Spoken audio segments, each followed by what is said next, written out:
$5 trillion. That is how much was lost in the dot-com bubble in the late 90s, 1995 to around 2002. $5 trillion. So guys,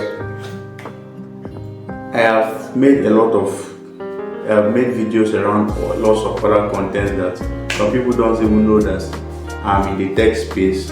Okay, and this particular video now is going to be related to the tech space, the finance space, right? So you guys will stay with me, right? And so like I stated, $5 trillion for what was lost in the dot-com bubble at about 1995 to 2002. Now, what is a bubble? Right, let us start from there. Literally or normally, a bubble is what? An air space that is formed in a fluid or a liquid. Okay, and what is one characteristic of a bubble? It bursts. It's as simple as that. A bubble will always burst. And so in the financial world or in the financial space, there are certain circumstances that they term bubbles, because after a certain period of time they burst. And the only thing about these bubbles now is that they don't just burst like our normal bubble and give off air. When they burst, they are bursting with people's money. And so this particular bubble busted with $5 trillion. It's as simple as that.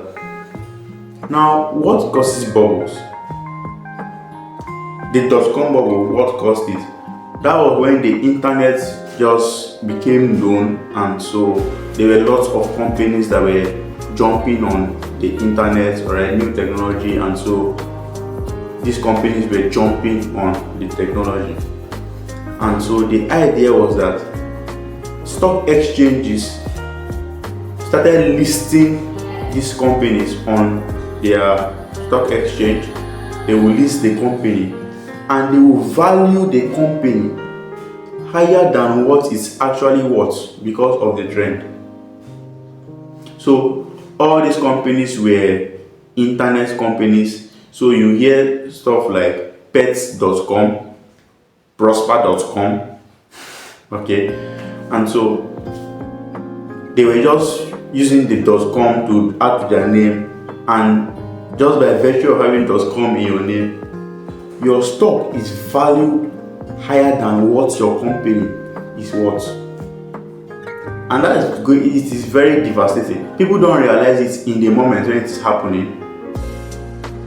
But then, let us use this scenario, right? I have a company. The company is worth $1 million. Like $1 million.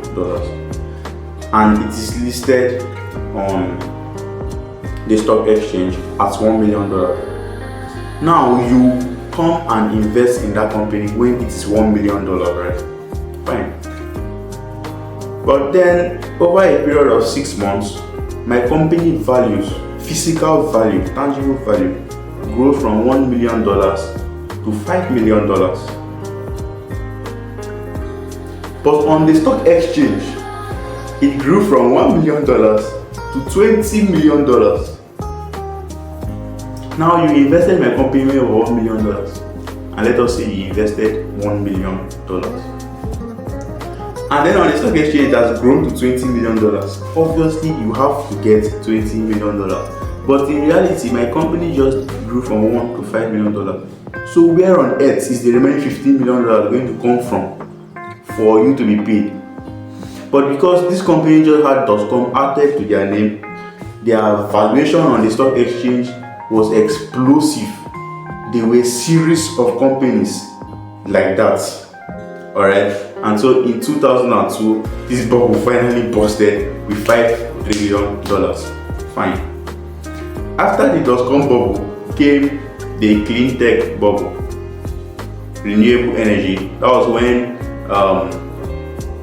the air became so polluted, so poisonous in some countries that merely breathing it is as if you drank a poisonous substance. That was how bad the air was. Some wells became filled with arsenic. And so the whole world decided that yes, it was time to actually look for a technology that could replace all the fuels that were polluting the environment, and so companies started jumping into clean tech again. A lot of startups started sprouting in clean tech, looking for better alternatives to the fuel that we were using previously, right? And so the same thing that happened with the dot-com bubble started happening with the clean tech industry again, right? So these companies were valued on the stock exchange higher than what they are actually worth. And so obviously with time, the clean tech bubble at about 2007-2008 also busted with not as much as the dot-com bubble, but was about $50 million or $1 billion gone. In 2008, the housing bubble. Now this one shifted from clean tech and dot-com, it now came to real estate.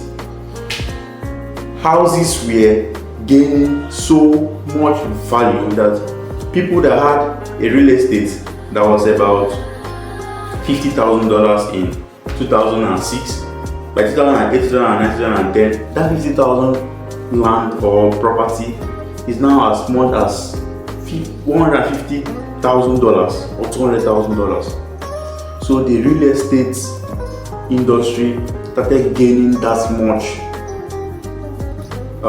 traction, right, or wave. So it just grew exponentially, and so that bubble also collapsed at about 2010, 2011.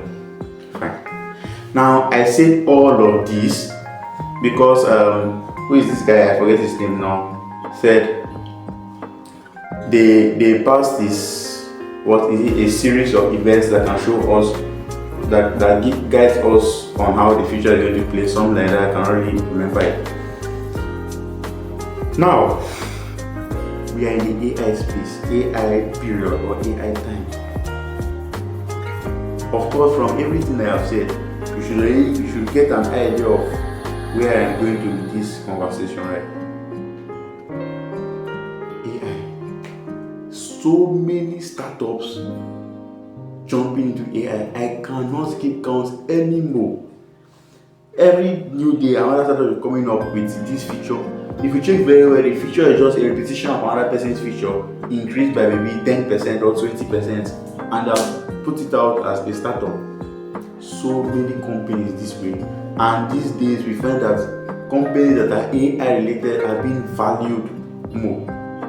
I am not a preacher of doom.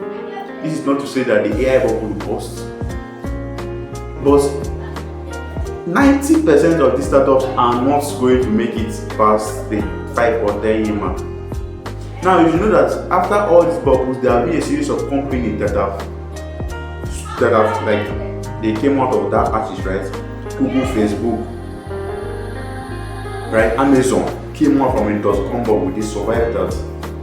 Clean tech bubble, Tesla is a clean tech company, right? Because electric cars, so they are no more polluting the air with them.